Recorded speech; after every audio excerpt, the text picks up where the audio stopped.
The Gates of Horn and Ivory, by Francis Rosenfeld. Chapter 4. Kore.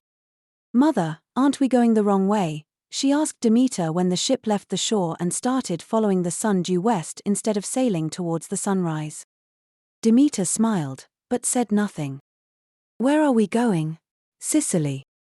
Why? You'll see, the latter smiled in anticipation. Anthesphoria was a festival of flowers, and as such, dedicated to Persephone, or, more precisely, to her incarnation as the maiden, Kore. The mind creates sophisticated models to get a grip on reality, abstract structures which are often personified to make it easier for it to relate to them. These models may not make sense rationally, they are archetypal, and are useful in interpreting the world in the absence of knowledge. They build stories to explain the unseen patterns of nature, which are experienced, but not understood. The archetype of the goddess kept shifting, depending on its symbolic meaning. In its young aspect, it was Kore, the embodiment of spring, or the eternal maiden Artemis.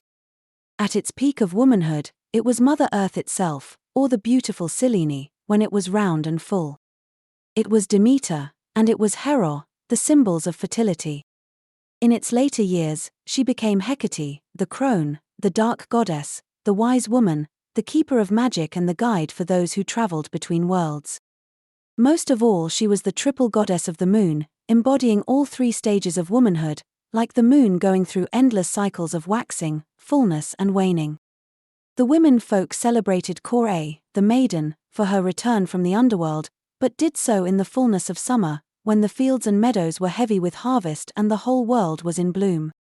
They gathered the flowers in thick bunches, no excess was spared, to make garlands and wreaths, with sweet-smelling herbs mixed in, to imbue them with magic. The garlands always included Persephone's sacred flowers, the poppies, the narcissi, the daffodils, and especially the asphodels, which the women carried like symbolic torches, as a reminder of the goddess's descent into the earth. For them, the kingdom of the dead wasn't a dark and desolate realm, but a peaceful meadow, bursting with wild flowers and alive with the buzzing of bees, a place of never-ending summer. Persephone herself had imparted them this knowledge, in dreams and mysteries. She sent them memories of her home, images of its gardens, groves, placid rivers, and flowering meadows. The Festival of Flowers was at the same time a celebration of the goddess, and a representation of her realm, of the world beyond the sight of the living. The women went out into the meadows and forests to gather the flowers, because the flower-picking was a devotion to the goddess in and of itself. They then wove the blooms into garlands and carried them in procession through the streets, in the sweet sounds of the flute. Like most life celebrations, the Anthesphoria festival was run by women, who sensed the archetypes of being and were at peace with its ebb and flow. They revered the spirit of life, which flowed through everything, and which they turned into nymphs, dryads, satyrs, centaurs, and mythical beasts in their imagination. Life looks very different through the lens of rituals and celebrations, a symbolic collection of rites of passage, seasonal changes, memories, and harvests. They mark time too, but in a symbolic sense, transcending the mundane, and they fill even the least important life with meaning. Reality is transformed by their magical experience. It becomes a place where anything is possible, enchanting, unpredictable, a place more useful mapped than understood. We need to go over the list of supplications. Demeter woke her daughter up from her reverie. Much as the streets would tell you otherwise, we're here for work. Very well. The shepherds would appreciate an increase in livestock. The wine merchants seek favor with the vines. Last harvest wasn't the best and most of the wine turned to vinegar. Which brings us to the beekeepers. It seems your subjects decided to snub them altogether and build wild hives in the oak trees of the forest. Level with your Melissy, will you? The lack of bees is affecting the harvest.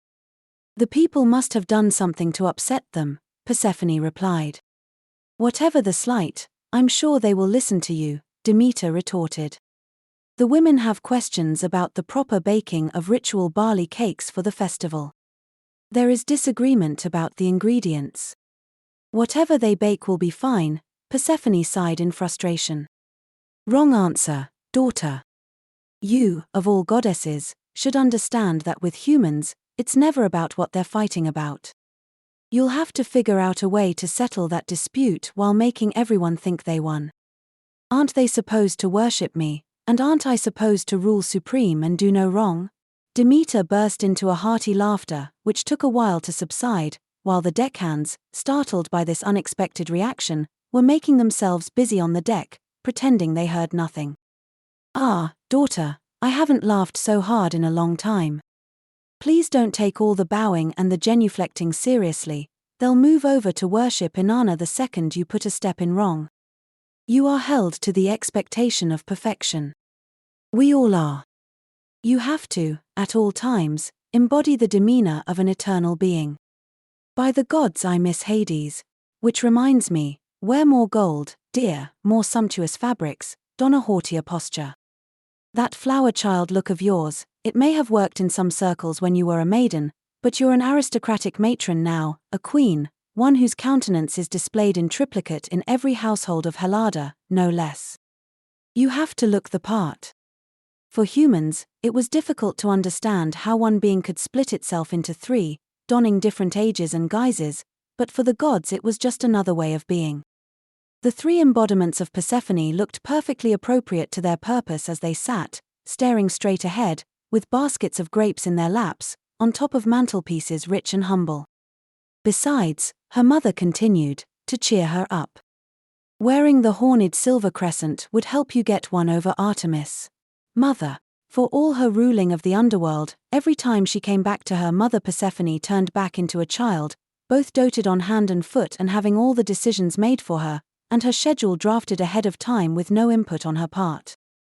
Her assured command as Queen of the Dead seemed but an unlikely memory now and had to wonder whether herbs and charms were maybe mixed into her wine to foster her childlike obedience. Oh, don't you play coy with me. You know you want to. She gazed at her daughter, who looked and smelled like a giant flower, and who wore garlands and posies in her hair and around her wrists and arms, twisted bracelets of sacred herbs and ivy. Demeter sighed. All the gold and silver in the land couldn't improve on the perfection of Spring, who stood before her right now, with an innocent look in her eyes and the sweet countenance of a young maiden. She turned her gaze back to the ocean, still pondering whether its ruler would have been a better match for her daughter, and then remembered all the gods were fickle and resigned herself to the thought Hades was as fine a husband as any. It's not like she ever thought anyone, god or mortal, would ever be good enough for her daughter, and if the latter didn't get taken against her will, she'd probably remain forever by her side, not the best outcome in the long run, she had to admit. If only that marriage of hers were blessed with offspring. Her daughter was the goddess of fertility of all things. It wasn't fitting for her not to have children. They were approaching midsummer, and Demeter was already anticipating the sorrow of having to part with her daughter again. Why did they have to grow up? She remembered the little children wearing flower crowns in the procession, filled with the importance of their first ceremony. The women celebrated new life by crowning them with the first flowers of the year and allowing them to partake in the new wine, whose jars were opened just for the occasion. She choked down tears and the sky mirrored her emotion, gathering rain clouds on the horizon. Ominous and heavy, and looking like bruises, they froze in unnatural stillness for a few moments and then unleashed their watery burdens upon the sea.